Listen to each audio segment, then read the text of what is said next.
Salut à tous et bienvenue sur iPad.fr pour la présentation de l'application AirDisplay. Alors AirDisplay, qu'est-ce que c'est? C'est une application qui va nous permettre d'étendre la surface de travail de son ordinateur sur l'iPad. Alors pour le moment, l'application ne fonctionne qu'avec un MacBook ou un Mac sur Snow Leopard.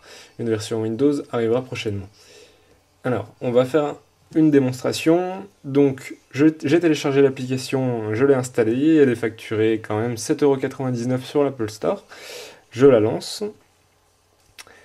Donc voilà, ils me disent la démarche. Grosso modo, il faut installer aussi une application sur le MacBook. Donc c'est un petit utilitaire à installer qui va modifier les préférences système. Donc je connecte l'iPad et le MacBook sur le même réseau Wi-Fi, puisque les données vont être échangées entre les deux par ce réseau.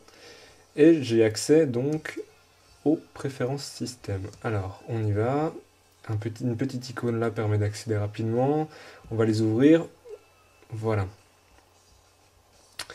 Alors, AirDisplay, la petite application, un interrupteur on-off, et là je choisis l'iPad sur lequel je veux travailler. Donc iPad de Valentin, c'est parti. Hop, une petite actualisation, et voilà. En fait, la surface de travail vient d'être agrandie de 1024 par 768 pixels.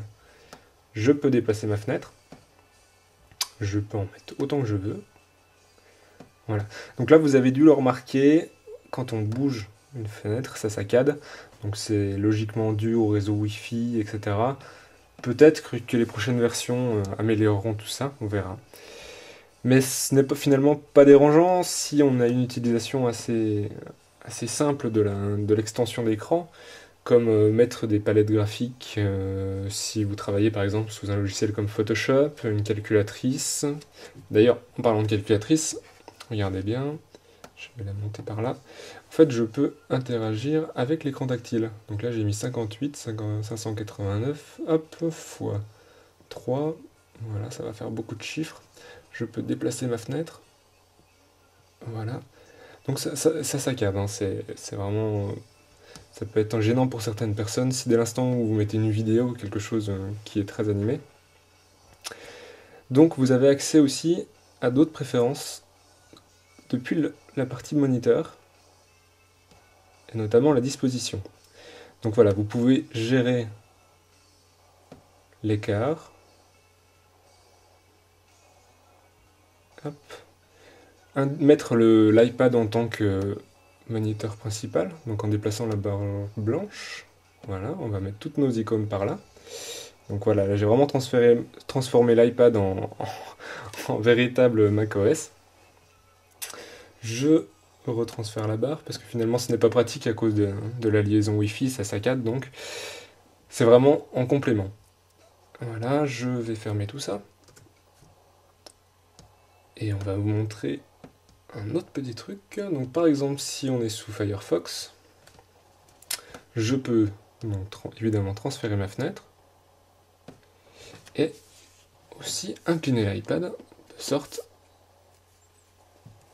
d'avoir une surface plus grande, c'est-à-dire 1024 et ici 768 pixels. Voilà. Je transfère la fenêtre, le petit plus pour la recadrer, et voilà. Donc là j'ai Firefox sur iPad. Je peux descendre, voilà. Toutes les fonctionnalités de macOS X finalement sont accessibles, juste qu'il faut réfléchir à ce petit temps de latence qui va pouvoir être assez grisant parfois.